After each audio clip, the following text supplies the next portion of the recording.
Difference between normal or line item POs versus blanket or open POs. Now, when you enter a normal requisition and it gets approved and pulled onto a PO, the PO will start with the letter P. And normal requisitions are for one-time orders. So one requisition equals one purchase order, which is one order.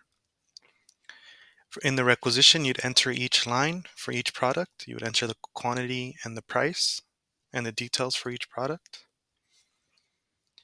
And once it's all together, we here in purchasing department place the order for you.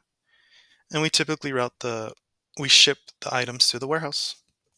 Once the warehouse gets it, they sort it, they confirm receipt, and they send it out to the site or department. Once we confirm that all of the items have been received, accounts payable pays via MyJUSD. And if any issues arise with your products or your order, us here in purchasing would take care of it, whether it's missing items or defective items, things of that nature.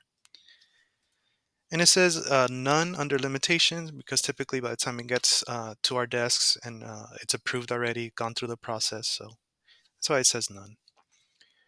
On an open PO, however, on an open requisition, once it gets pulled onto an open PO, it'll start with the letter B as a prefix. These are for small ongoing orders or in-store shopping.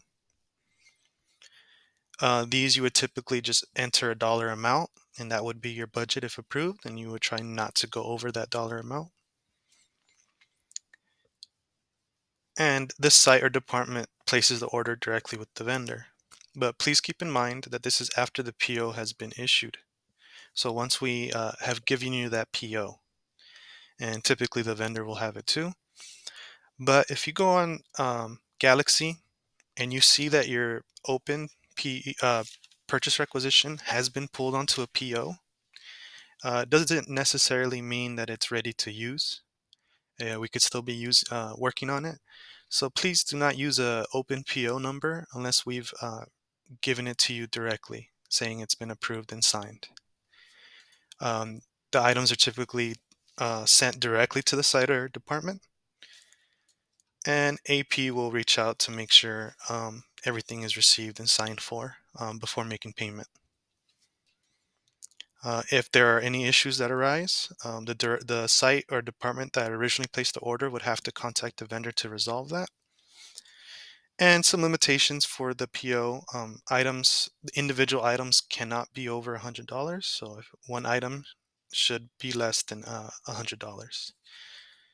Technology items, no technology items on open POs. Furniture, and some other restrictions that may pop up depending on your open PO. If you have any other questions, please feel free to reach out to the purchasing department.